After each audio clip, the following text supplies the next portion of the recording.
Okay, thanks for staying with us. Real quick redo here. Got the right program up now. So just remember during the quiz that the machine has no brain, so I'm asking you to use yours to come up with some of the answers. I'll give you several suggestions. One of the things you might want to do here in the beginning is to get a pencil and paper and use it to keep track of your answers as we go through and see how you do on the correctness of your answers. And of course, are you ready for the pop quiz? Yes, you are. And we know that everyone is going to be above average and everyone's going to pass this quiz. It's guaranteed. There'll be no one left behind. So the question about, did you bring your maps of Lake Superior and the Great Lakes? Well, I didn't expect you to really bring them, but at least around Lake Superior, we're going to look at some of the ports here that'll be potential answers to the questions.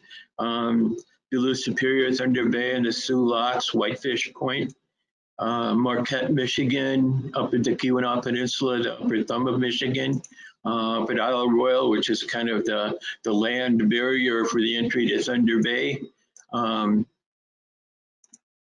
to the Minnesota North Shore ports of Taconite Harbor, Silver Bay, and Two Harbors, and of course Ashland over in Wisconsin.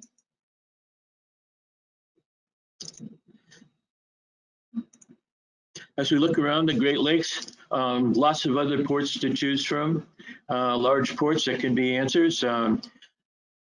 Green Bay, Milwaukee, Chicago, Gary, Indiana, Sioux, Ontario, Alpena, Michigan, Port Huron, Detroit, and Toledo, Cleveland, Ohio, Buffalo, New York, Toronto. So plenty of large ports to choose from as far as answers to many of the questions. So this is the easy one. What is the name of the harbor at the westernmost end of Lake Superior? And to show my little bias, yes, it's Duluth-Superior Harbor, and that probably will be an answer to many of the things. So Duluth-Superior Harbor is at the western tip of Lake Superior. So which port is so big it takes 2 states to hold it? Which port on the Great Lakes is so big it takes 2 states to hold it? Sure, it's Duluth-Superior Harbor, bordering on Duluth, Minnesota, and Superior, Wisconsin.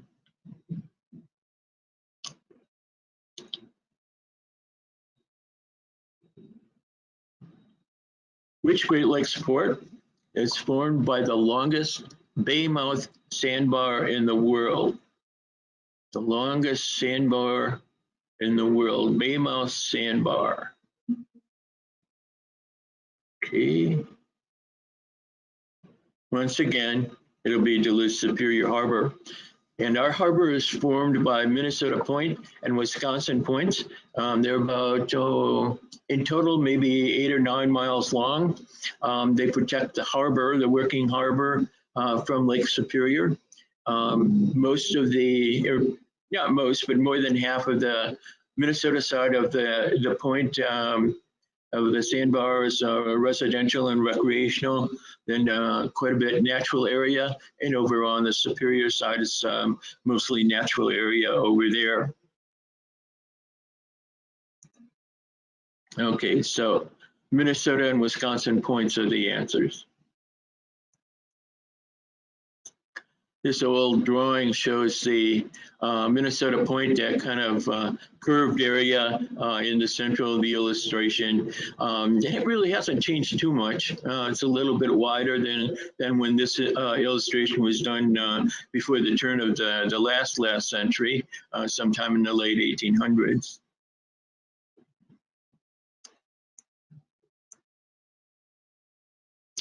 So this could be a tough one. Which is the largest port on the Great Lakes? And again, we've got places like Chicago, Detroit, Toledo, Buffalo, Cleveland, Milwaukee, Green Bay, lots of places to choose from.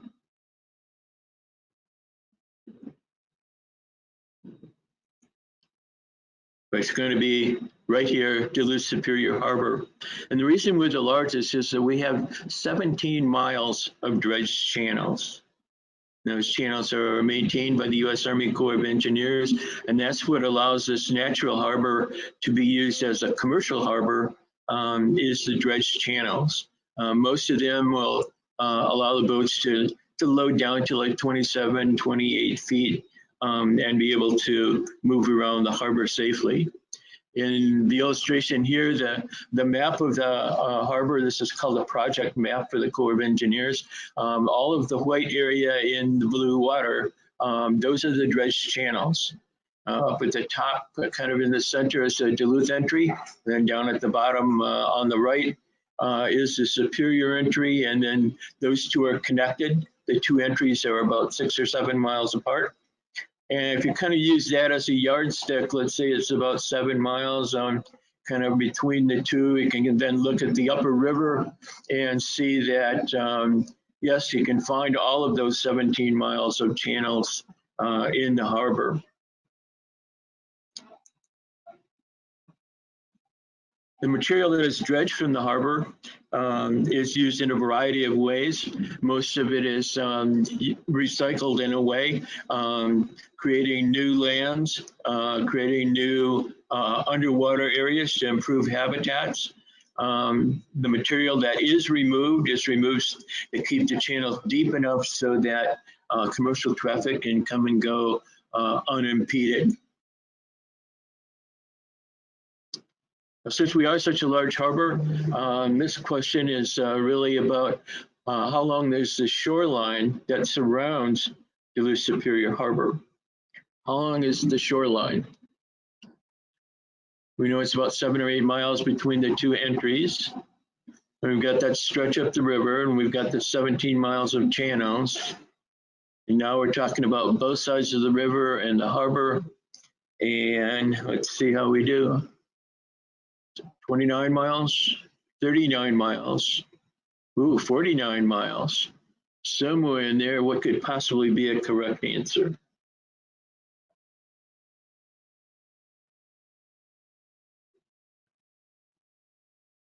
Surprisingly, it's 49 miles of shoreline that forms kind of the outer rim, let's say, of the Duluth-Superior Harbor. 49 miles of shoreline. This question, what is the world's most inland seaport? It's the one furthest from the ocean. This could be somewhere in Europe, somewhere in Canada, somewhere in the United States, could be in South America. Boy, it could be a lot of places. What is the world's most inland seaport? The one furthest from the ocean.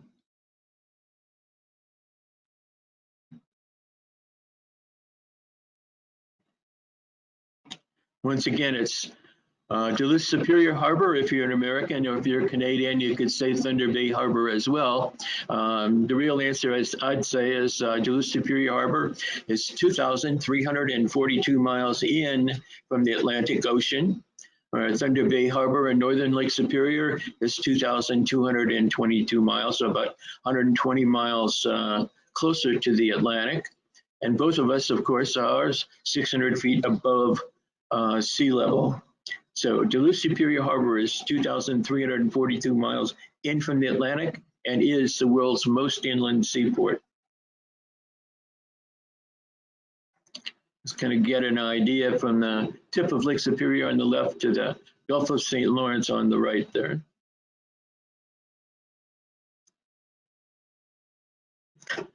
Okay, for commercial reporting purposes and maintenance, Duluth Harbor in Minnesota, Superior Harbor in Wisconsin are considered one port. Is this true or is it false? Are we considered one port? Some of it is in one state, some of it's in the other.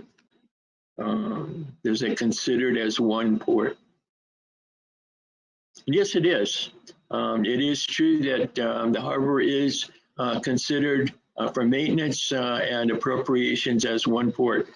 The two harbors were combined back in 1896, combined on paper, let's say, to allow for a single appropriation to provide maintenance money and to keep the records of vessel traffic and cargo shipments. There was quite a controversy, continuing controversies before this time about maybe Wisconsin getting a little too much money for harbor maintenance, more than Duluth. And then Duluth would complain, and then Duluth's money would go up, and then Superior would complain. So finally it became Duluth-Superior Harbor in 1896. In that same year, there was a single appropriation made for the harbor. Doesn't sound like much today. $3 million was appropriated for the combined harbor. And with that money, really amazing things happened. First, all the channels within the harbor were eventually dredged, making them deeper. The entire Duluth entry was rebuilt. So we had new piers after 1896.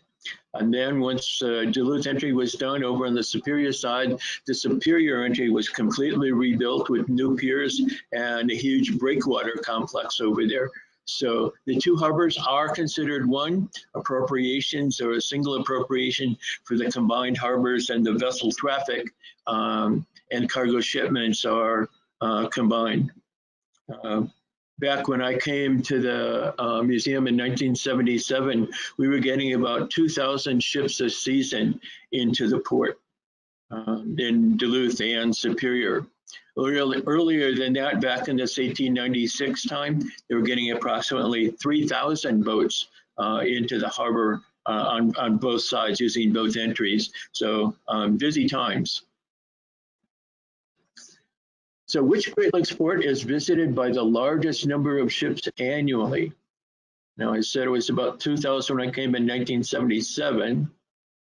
Ships have gotten bigger, so it's probably a number less than that.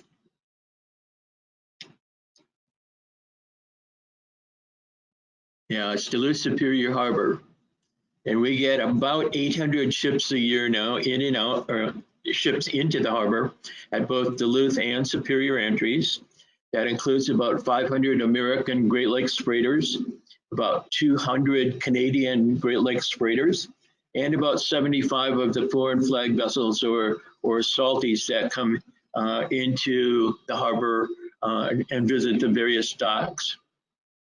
This graph, if you look at the green bars, the tall ones, indicate the total number of vessels for each of the seasons from 2015, 16, 17, 18, and 19, and then the average. And if you look up at the numbers on the left there, up toward the top of the green bars, you can see the number 800.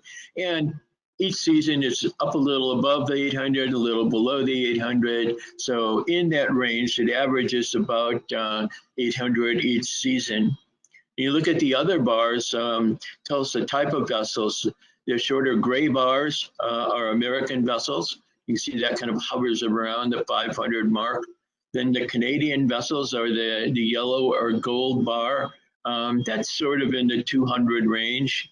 And then the foreign vessels down, the light blue color, they're down under the 100 mark and closer to around 75, depending on the season. So vessel traffic varies from year to year, just like the tonnage does, but on average, we get about 800 ships a year, roughly 500 from the American fleet, around 200 Canadian, and 75 or so foreign vessels each year.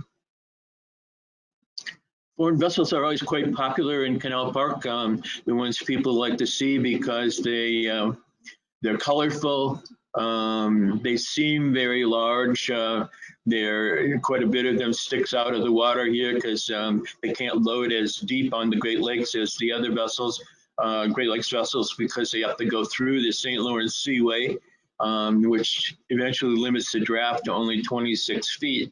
But they're colorful. They're kind of exotic. They come from different places. They're quite popular, fun to watch, and figure out where they're going, perhaps what cargoes they might be carrying. The Great Lakes freighters are much more common. straight deckers and self-unloaders, like here the Philip R. Clark. This one happens to be 767 feet long, where the ocean vessels have to be 730 feet or less. And the Canadian fleet as well, which has to trade from Thunder Bay all the way out to Montreal and Port Cartier on the Seaway, also limited to 730-foot long vessels. This one, the Presque Isle, is a 1,000-footer, one of 13 1,000-foot long ships on the Great Lakes. It happens to be both a barge and a tug combined. They're integrated. So it is a 1,000-footer, kind of in two pieces in a way. We see it here preparing, making its turn out of Duluth Entry, loaded, headed down the lakes with taconite cargo. Ooh, this must be a modern ship. This is a COVID version of Presque Isle with its own little mast there. Other tug barges include the Joseph H. Thompson. Arriving here in the harbor, she'll probably be coming in to load taconite pellets at the Canadian National Ore Dock, one of the common cargoes here in the Twin Ports. Occasionally, she'll bring in cargoes of limestone to be unloaded. Canal Park and the ship canal piers are probably the most popular place in the harbor to see the boats arrive and depart. Here we have another one of the 1,000-footers, James R. Barker coming into the harbor. It's a pre-COVID picture, no mask, but see the boat entering the harbor, very popular. Lots of people drawn down to the canal, watch it go under the aerial lift bridge, where we'll turn into the harbor and head either to the ore docks or the coal docks. So, okay, which Great Lakes port handles the most amount of cargo each year? Remember way back when we said this was the biggest and busiest and best port on the Great Lakes? So that's probably a pretty good clue as to which port handles the most amount of cargo. Sure, it's Duluth-Superior Harbor. And we handle between 30 and 35 million short tons of cargo each season. So it varies a little from year to year. When we think about tonnage and talk about tonnage with boats, we need to be kind of careful of what we're really talking about. These are short tons, the kind we're familiar with, where there's 2,000 pounds in a ton. Quite often, Great Lakes cargoes are referred to in metric tons. Those are about 10% bigger. They're 2,204.5 pounds. So there's an extra 200 pounds or so in the metric ton or long ton. Then we also have gross tonnage and net tonnage, where gross tonnage has nothing to do with the weight of the boat. It has to do with, or the cargo, it has to do with the volume inside the ship. So if we could measure every space inside the boat, in the cargo hold, in the engine room, in the galley, in the bow, every place on the boat, that would be part of the gross tonnage. Then if we say we're talking about net tonnage, then we're trying to talk about just the space for cargo. And so the galley area, the sleeping quarters, the dunnage areas, the area where you store the anchor, all of those things would be removed from the gross tonnage, leaving you with the net tonnage, which is the space, the volume inside the ship that's capable of carrying cargo. So net tons and gross tons have to do with the volume. Short tons, long tons, metric tons have to do with the weight of the cargo that the ship carries.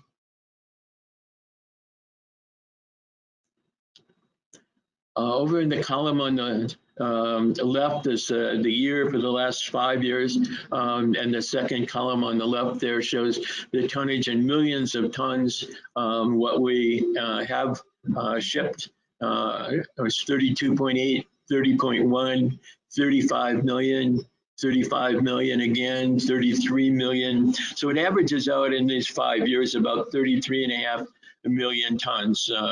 Roughly from 30 to 35 million tons each season over the last several years. So pretty good average.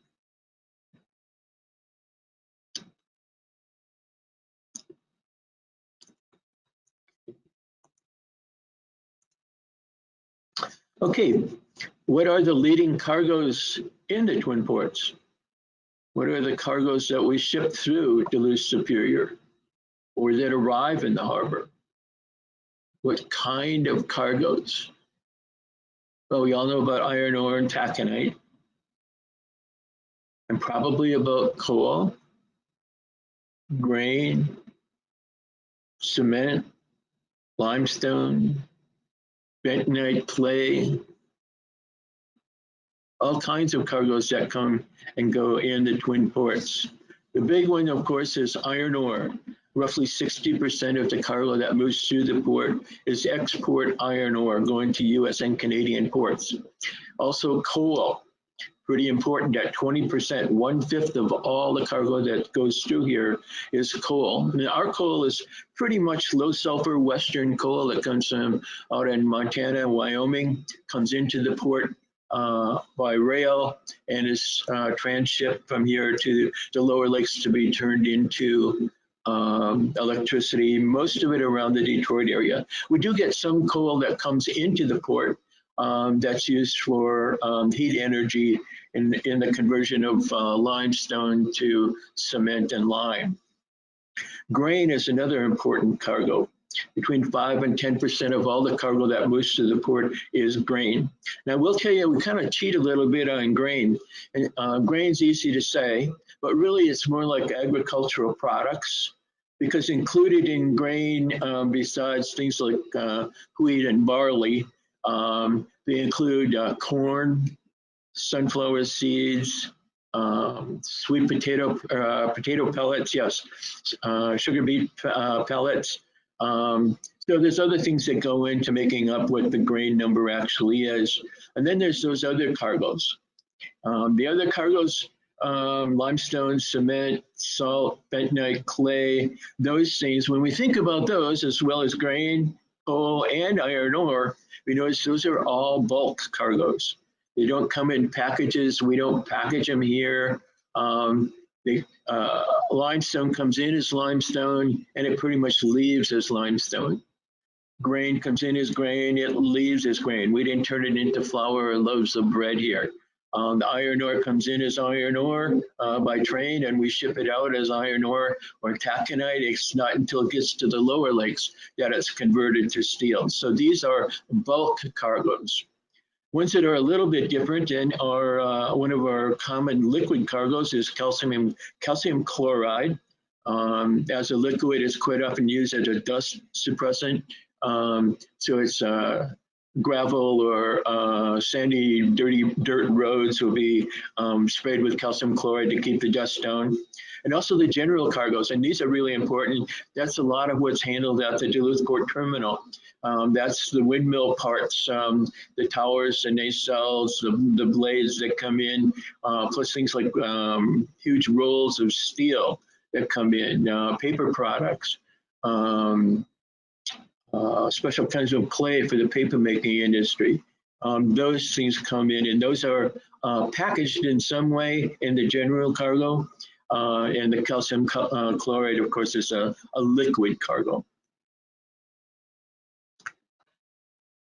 For the most part, our cargoes are outgoing. Cargoes are loaded here. That was ore dock in Duluth. This is the ore dock in Superior, Burlington Northern Santa Fe ore dock. Grain elevator, one of several in the harbor, loads US and Canadian boats as well as the ocean vessels. H. White shown here is unloading limestone. This limestone will actually be converted into lime and cement in the harbor, so it is being processed here. This is the cement facility on the Duluth side of the harbor. Here, cement is brought in from the lower lakes, already looking and as cement, which is shipped out mostly by rail car. Here we have an ocean vessel.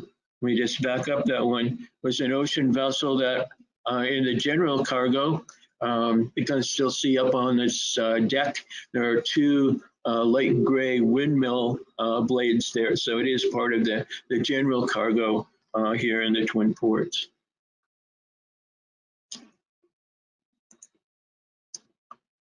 Ooh, different subject. How many lighthouses are there in Duluth-Superior Harbor? We celebrate Lighthouse Days here on August 7th each year and talk about the lighthouses that we have and the Fresnel lenses that are on display inside the visitor center and how the lighthouses work. How many are there?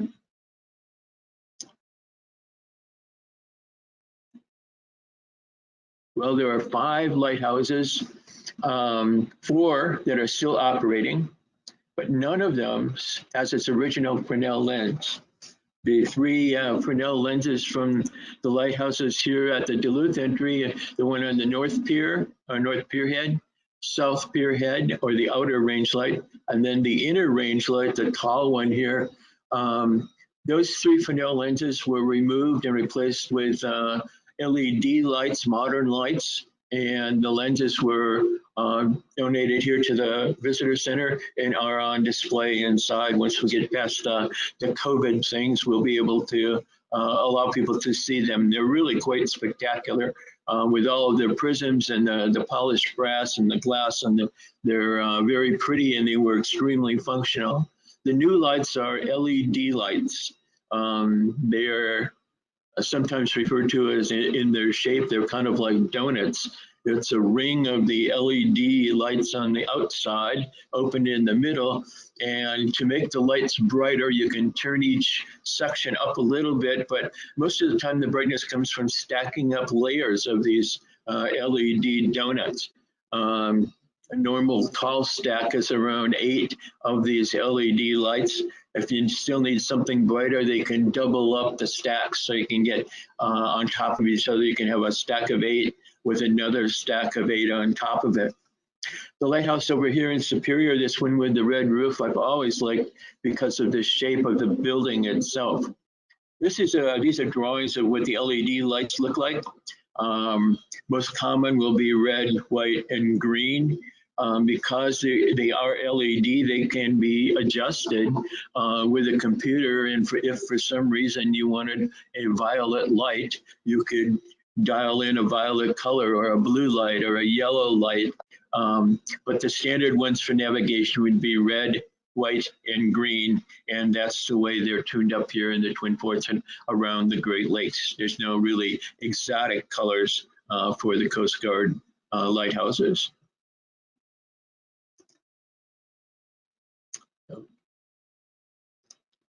They mentioned the 5th lighthouse. The one that's not working now is the one from 1858 out on Minnesota Point. This is the historic lighthouse. The tower, most of the tower is still there, about 70 feet of it. About more than 3/4 of it is still there. The dwelling, the building that we see here, the home for the keeper, when the lighthouse was discontinued in the 1870s, that dwelling was disassembled, was taken apart brick by brick. And those bricks were all taken over to the Superior side of the entry and reused over there. They were quite valuable, having been shipped up here from Cleveland. The tower itself remains, brick tower.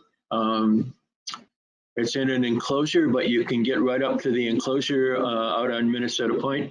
You have to keep a little bit of an eye out for poison ivy out there, but otherwise it's kind of a fun walk out to the lighthouse and the buoy depot repair center that's out there, and then the Superior entry beyond the old lighthouse. The extra lighthouse in the Twin Ports, maybe the 6th one, is just a cylindrical tower. It's a range light or a sector light, you could call it. The way this lighthouse works is most of the time it's simply a day mark. So the orange, the bright orange, and the white stripes are what you use to align with the mark. Another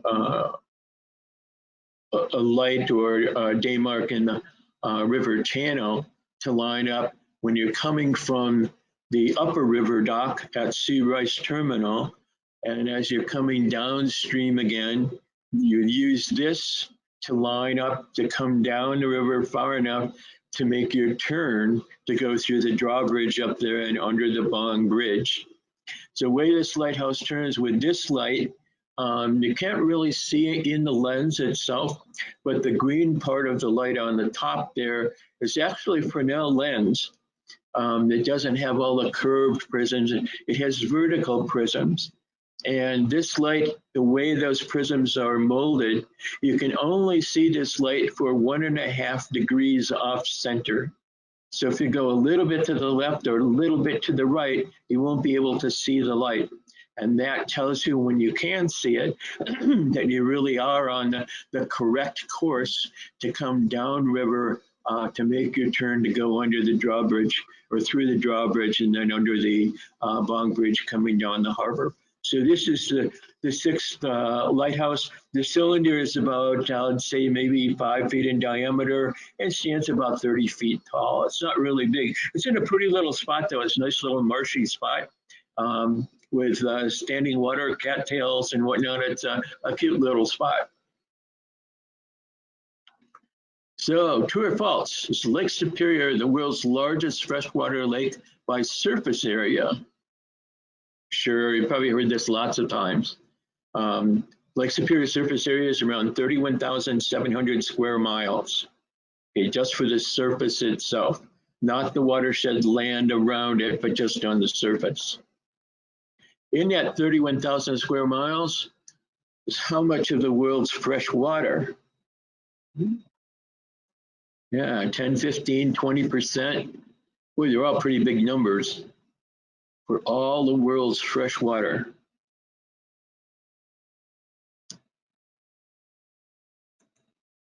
Yeah, it's really 10% of the world's fresh water is right here in Lake Superior. That's really important not only for the Great Lakes states, but and the Ontario and Quebec and Canada, but the industries, the people who drink this water, the ships that sail on it, it's pretty special that it is that amount, 10% of the fresh water. Now in cubic miles, how much is that 10%? So like almost 1,500 cubic miles, almost 3,000 cubic miles, almost 6,000 cubic miles. Well, whatever number we pick is going to be a big one. Remember, cubic mile is a mile sideways, a mile tall, and a mile deep.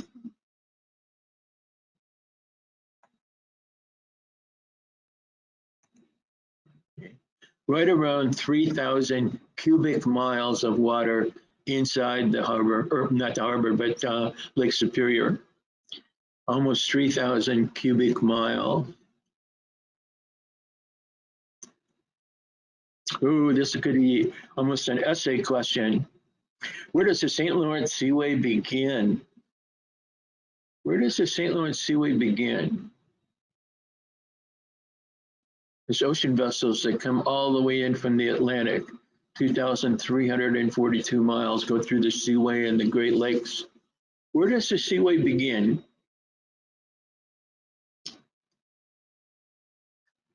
I said this could be an essay question because depends on your perspective. It could be at Lake Superior and it could be the Atlantic Ocean. Now, if you think about this long enough, and if you're a little prejudiced toward Duluth-Superior Harbor and Lake Superior, then Lake Superior would be the correct answer. And the reason it's the correct answer up here is because we know that water runs downhill, so it has to start here. So it starts up on Lake Superior with Duluth-Superior Harbor as the furthest west, and Thunder Bay Harbor, the furthest north, so either might be correct. Another possible answer is simply the headwaters of the St. Louis River. So somewhere in the wetlands in northern Minnesota where the St. Louis River actually starts, we could possibly consider as the beginning of the St. Lawrence Seaway. So it starts up here on Lake Superior and then runs to 2,342 miles down to the Atlantic Ocean. And what were those two bodies of water that are connected, or the bodies of water that are connected by the Great Lakes and St. Lawrence Seaway system? Yeah, Lake Superior and Atlantic Ocean, sure.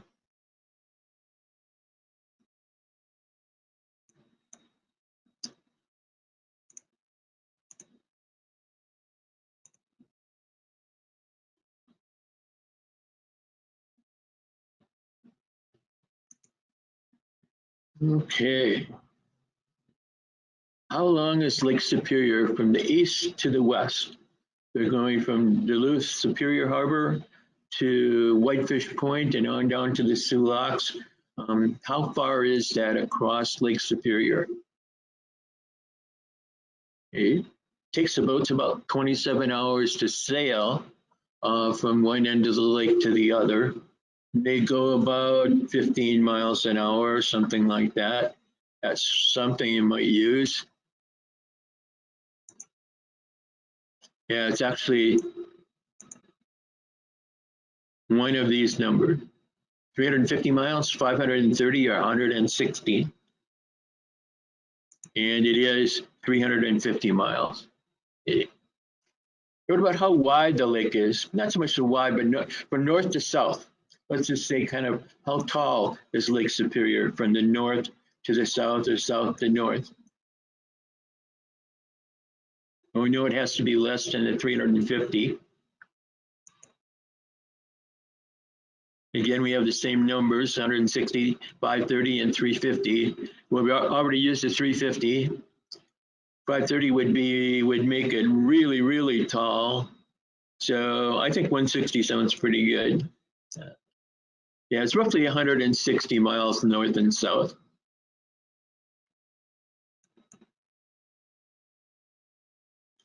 Okay, out of all of these, which of these are Great Lakes states or provinces?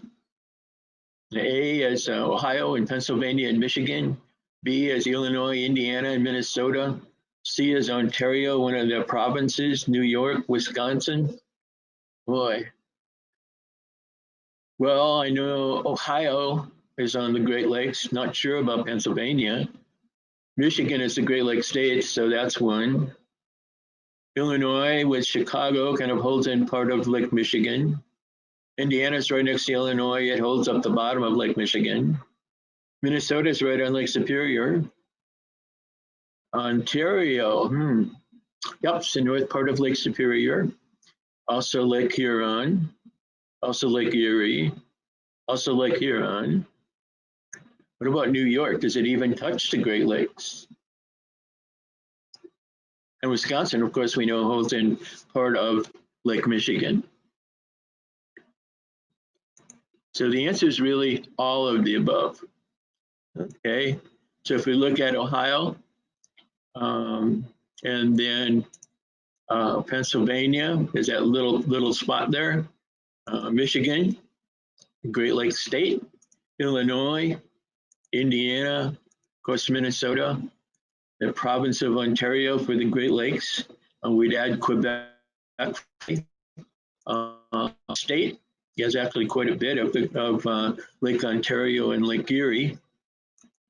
And of course, Wisconsin, quite a bit of Lake Michigan as well as Lake Superior. So all of these, there's 8 Great Lakes states and 1 Great Lakes province. If you're talking about the Seaway, then we can add Quebec and make it 2 provinces. Here's a tough one. How many significant rivers flow into Lake Superior? How many rivers go into Lake Superior? Well, it's got a lot of water in it. 600 rivers, 400? Yeah, it's 200. 200 major rivers that flow into Lake Superior. That would be like the St. Louis River, the Nemadji River, Split Rock River, the Quamanon, Nipigon, all kinds of rivers, that the larger ones that become part of that 200. Here's one. How large is the Lake Superior drainage basin? When it rains or snows and that water flows into Lake Superior. It flows in from 49,000 square miles of land and water. Remember, the lake itself was around 31,000 square miles. So actually, more than half of the Lake Superior watershed is the lake itself. More than half is the lake itself. The Lake Superior drainage basin is the largest of all 5 Great Lakes. Well, we know that Lake Superior is the largest of the 5 Great Lakes. So is its drainage basin also the largest of the 5 Great Lakes? That's not true. Lake Superior is the second largest. Lake Huron actually has the largest drainage basin with 51,700 square miles of land and water. So it's a little bit larger than for Lake Superior. Here in this map, kind of in the central area, that lightish brown or tan area around Lake Huron is actually a little bit larger than the purple and lake area of Lake Superior. So the real answer is Lake Huron and its watershed are larger than Lake Superior. And it is very important then to remember, at least for Lake Superior, that so much of the water of the precipitation actually lands on the lake itself. Even though it has a sizable drainage area, it is the lake itself where most of that precipitation falls.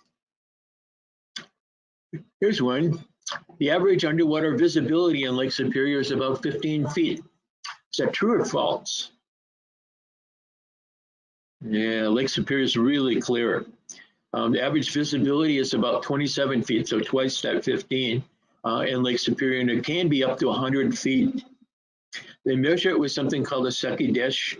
It's just a white, almost like a Frisbee that's weighted down. Let me go back there. It's weighted down and then sent down in, and you can measure the depth at which you cannot see it again over the side of the boat, and that tells you the clarity. So it's about 27 feet on average, but places are up to 100 feet of visibility. Some places it can get down to only a foot or two because of turbidity in the water and sediment runoff that can cloud it up. So it varies from place to place, season to season, but still it's on average around 27 feet. Great for scuba diving. Okay, ooh, we have to know what this word means. Lake Superior is one of the world's most oligotrophic lakes. Yeah, we really need to know what oligotrophic means. It's true, and oligotrophic refers to any environment in which there are few nutrients to sustain life. So it's kind of like a desert in a way. And Lake Superior has little life in it because it is so cold and lacks nutrients. Even though there's lots of fish out there and there's huge lake trout and sturgeon, overall, it has few fish in it for the volume of water that's out there because it just doesn't have the nutrients to support that life. So it is the world's most oligotrophic lakes. It is kind of like a desert out there. There are 2 rivers which drain Lake Superior, the Nipigon River and the St. Mary's River. Is that true? 2 rivers that drain Lake Superior.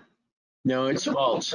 There's only one river that flows out of Lake Superior. There's only one, and that's the St. Mary's River, where the Sioux Locks are. That's at the eastern end of the lake and the only water connection to the rest of the Great Lakes and the St. Lawrence Seaway. So it's the St. Mary's River that is the only outflowing water. Because we have all the evaporation that takes place, but the St. Mary's River. And you'll notice that St. Mary's River does not have the apostrophe in it.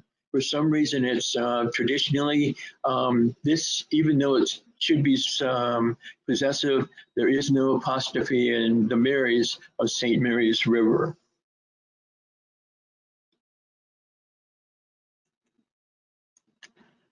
So Lake Superior is the world's largest freshwater lake by surface area. Yeah, I think we already know that. Sure it is.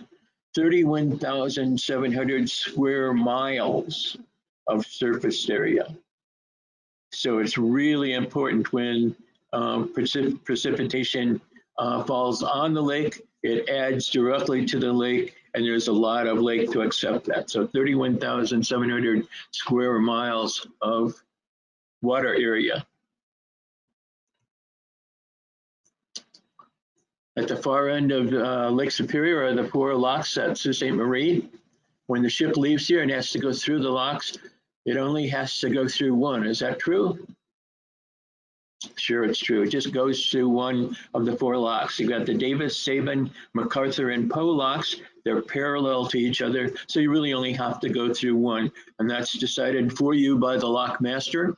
At the Soo right now, the only one that takes the 1,000 footers is the big Poe lock, the second one in on the left in this image. The MacArthur lock, the first one on the left, takes the smaller vessels.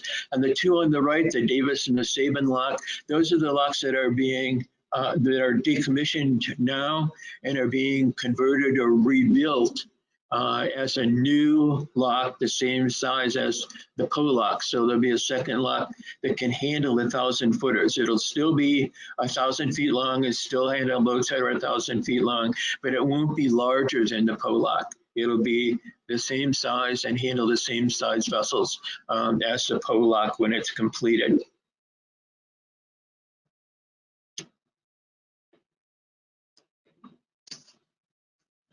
Another one of those, how big is the lake? Okay, 3 quadrillion gallons, 6 trillion, or 11 billion. We know it's a big number. 3 quadrillion sounds pretty big. 6 trillion, yeah, it's 3 quadrillion, and that's a 3 with 15 zeros behind it. So if we started over on the right there with the number at the bottom, that would be in the thousands, then the millions, then the billions, then the trillions, and finally the quadrillions. So it's 3 quadrillion gallons, a 3 with 15 zeros behind it. Shipwreck question. I'll give you some options here. There's about 350 total lost shipwrecks on Lake Superior. Which is the deepest of the ones that have been located? Which is the deepest of the located shipwrecks? Bannockburn was lost in 1902. Edmund Fitzgerald lost in 1975. Scotia Dock lost in 1953. And which is the deepest? Which is the deepest that has been found?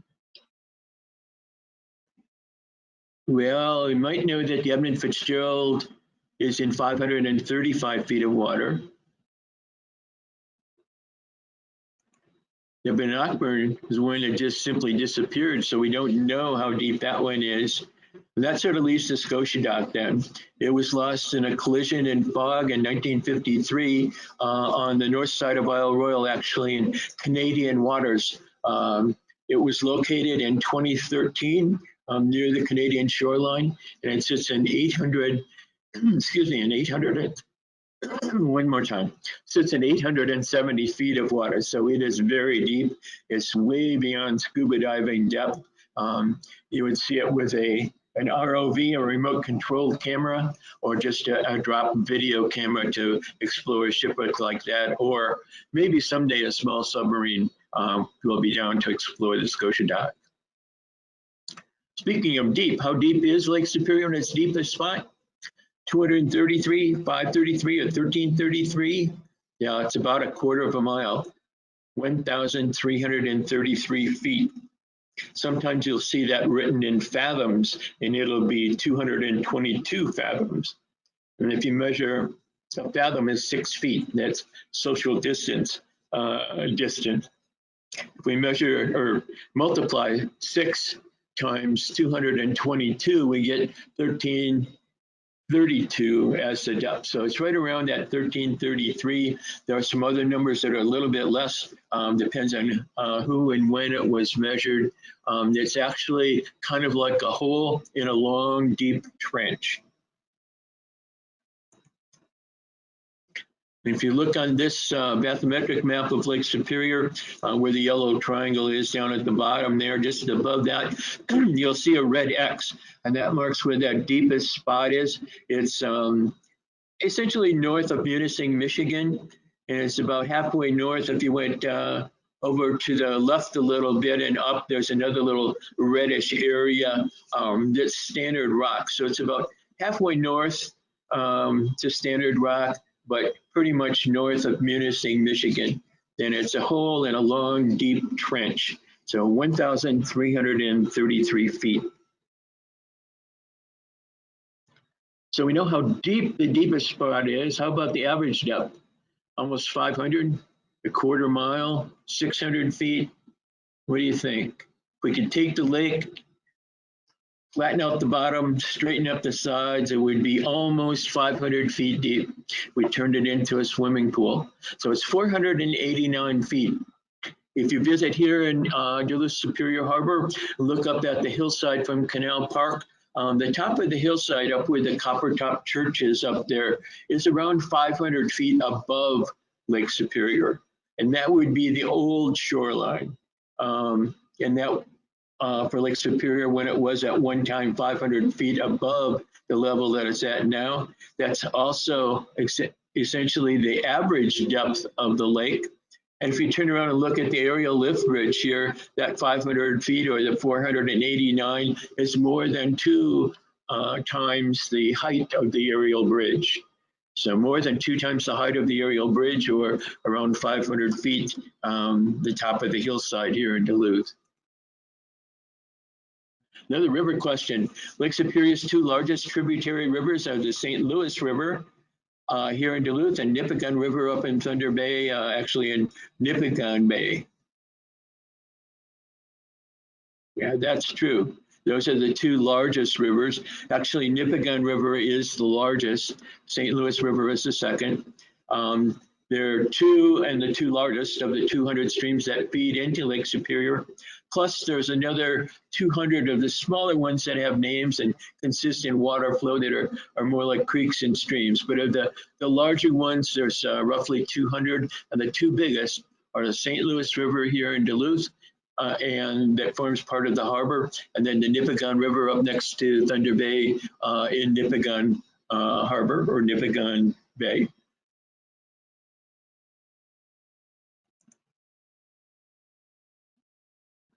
Now, the final questions here. If you get some of this right, you got it made. Which is the biggest, busiest, and best port in the Great Lakes? Yeah, we know that. We've done it several times. Duluth-Superior Harbor, no question about it. How else could we describe Duluth-Superior Harbor? Sort of an essay question. So you can put down lots of different things for this. Let's see. Let's try some of these. It's a working port. We haven't said too much about it, but yes, it's a working port. As well, that iron ore and coal and limestone and cement and grain, that's what makes it the working port or industrial port. It's also a bulk cargo transshipment port. A bulk cargo transshipment, that's a pretty big mouthful. So we know that bulk cargo is any of the dry cargoes that just are piled on shore or in silos. Things like taconite that comes down from the Iron Range in bulk in the rail cars. It's stored and then it's loaded on ships and transshipped as taconite. Grain comes in by rail cars, stored in the elevators and loaded on ships in bulk, not packaged or bagged, and then transshipped. We didn't turn it into flour or bread here. It's simply grain. Same with the limestone. Most of it that comes in here will be headed up to the Iron Range, comes in bulk, loaded on rail cars, and goes to the Iron Range to be mixed into the process of making flux taconite pellets. Some of it is actually processed here and turned into lime and limestone. But most of it is simply a bulk cargo being transshipped. We also get transshipment cargoes that come in as bulk cement, which leaves by rail, salt, most of which leaves by truck and rail, but some of it is bagged here, so there is a little processing. But most of our cargoes are simply transshipped. They come in as a certain cargo, no change takes place, and it leaves as the same kind of cargo. Other possibilities, we know it's a scenic harbor. We know it's home to the 5 lighthouses, the 3 here in Duluth entry and 1 at the Superior entry that still work in the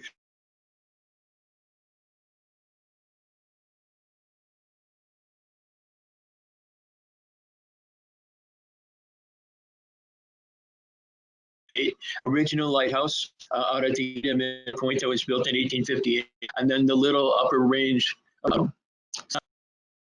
There's also, let's see, it's a port with 2 distinctive entries. Most ports just have 1. It's a historical port, and it's also a modern port. It's a recreational port. There's a couple of marinas here, actually several marinas. Every Wednesday, a sailboat stream out late in the afternoon and race off Minnesota Point.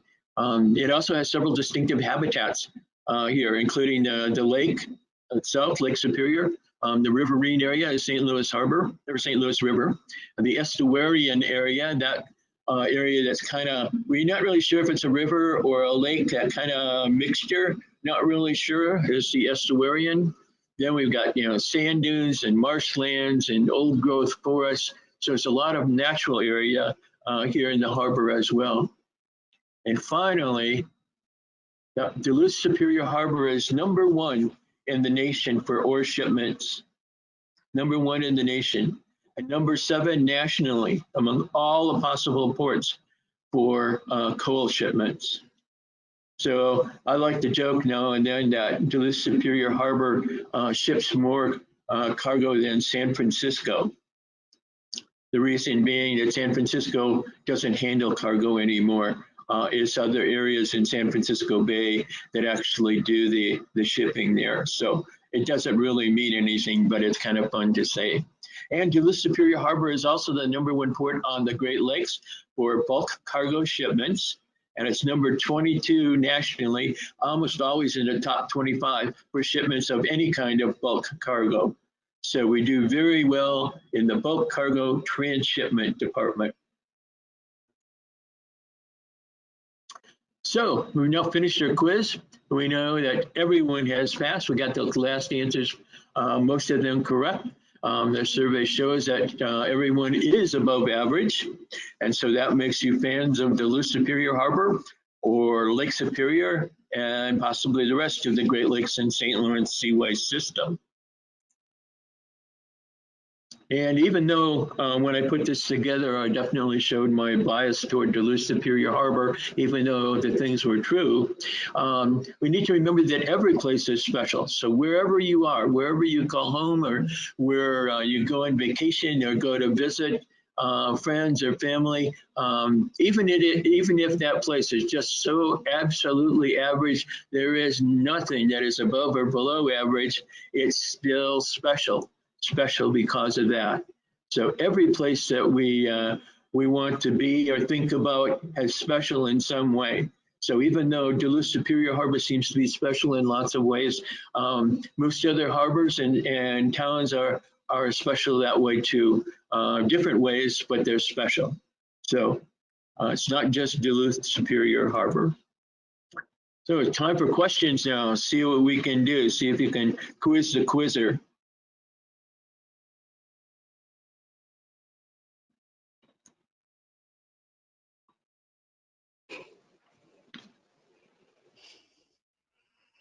Thank you, Thom, for that excellent program. While all of our attendees are thinking of questions and putting them in the chat, I just wanted to go over a couple of updates for our visitor centers. Here in Duluth, we're still doing vessel arrival and departure announcements, and we still have our cell phone tours available all the time, and we've got a virtual online tour of the museum as well. Starting today, we're doing outdoor guest services Thursday, Friday, Saturday, and Sunday from noon to 4 p.m., but we'll have staff available every day of the week to answer questions or provide America the Beautiful passes. And we still have our gift shop outdoors. She'll be outdoors as long as she can, and it's weather dependent. At the zoo, they have installed their exhibits in the park, and they're also doing vessel arrival announcements, and they also have a hotline. And they're providing outdoor guest services every day from 9 a.m. to 9 p.m., and that'll be through October 17th. That is their normal closing day for the visitor center. And they also have scavenger hunts for children. And we don't have any predicted opening dates, but we will be opening when we can comply with state and federal guidance and when local health conditions permit. And on this screen, these are all of our links for how you can learn more about the visitor centers, both here and in the Sioux Locks. The top three are our Facebook pages, and the bottom one is the Army Corps of Engineers Detroit District page. And then following that is our LRE or Detroit District website, and then the LSMMA, which is our cooperative association website. These videos, when they're recorded, will be put on the USACE Detroit District YouTube channel. So if you just search for that, you'll find all the previously recorded programs. The Sioux Locks Vessel Hotline and our Vessel Hotline are listed as well. And harborlookout.com is the website for the Duluth-Superior ship traffic. And we also have an email list. If you would like advance notice of our programs, it's at hellolsmvc@gmail.com. And finally, we've got a survey down here. So if you could take about 3 minutes, if you have the time to do that, to fill out the survey and just let us know how you thought we did today. And if you have any ideas about further or future programs, that would be great. And then again, coming up on the 15th of October, we'll be doing our Irvin program. So that will be fun. So we can do questions now. I don't see any yet, but if anyone on the line or the meeting has any questions, please put them in the chat. We'll hang out for a couple minutes in case anyone thinks of anything.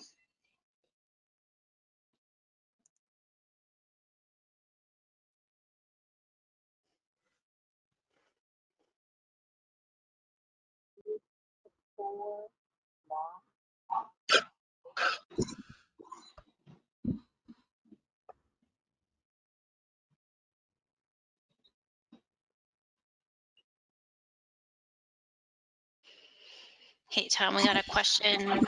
What is the size difference in terms of space and cargoes between Thunder Bay and Duluth-Superior?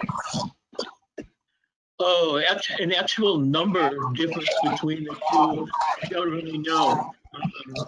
Thunder Bay does not have its ore docks anymore. So we have the two ore docks, which are different from Thunder Bay. We have probably about the same number of grain elevators. Let's see.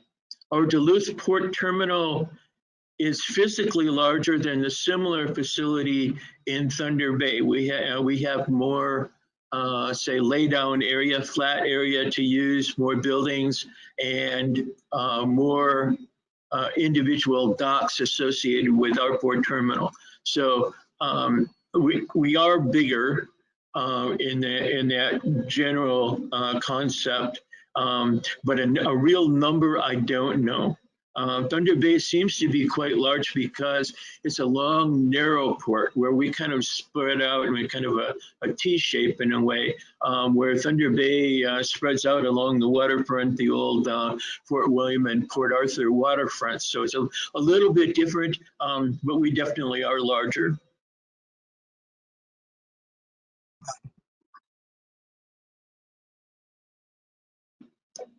There are 4 blocks.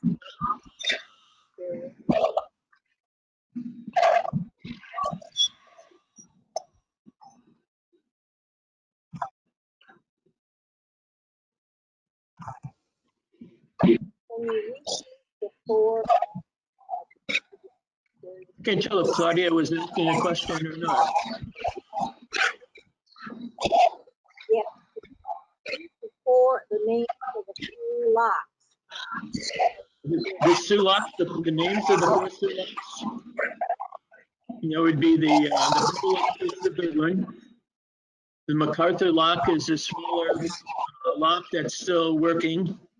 And then the Sabin and the, let's see, the Sabin lock. And the other one. And number 4 are the ones that are being converted into a new lock. So the Davis lock. So it's the Sabin and the Davis are the ones that are being closed and converted to a new, rebuilt as a new lock. Those are 2 of them. Then the 2 that are working are the Poe lock and also the MacArthur lock.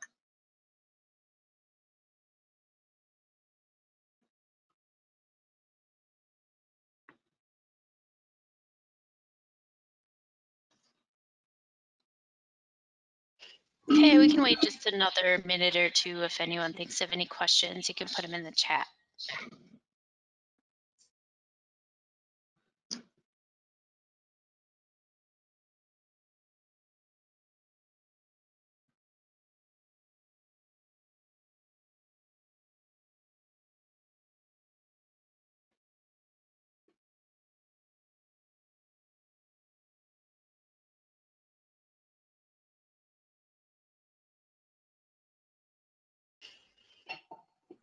All right, I don't see anything coming in, so we will end this program now. Again, thank you all for joining us today, and thank you, Thom, for providing us with your knowledge of the area. It was very informative, and for continuing to be involved in the visitor centers. And thank you again, everyone, for joining us, and I hope you join us again on October 15th for the Irvin program. Until then, stay safe and have a good weekend.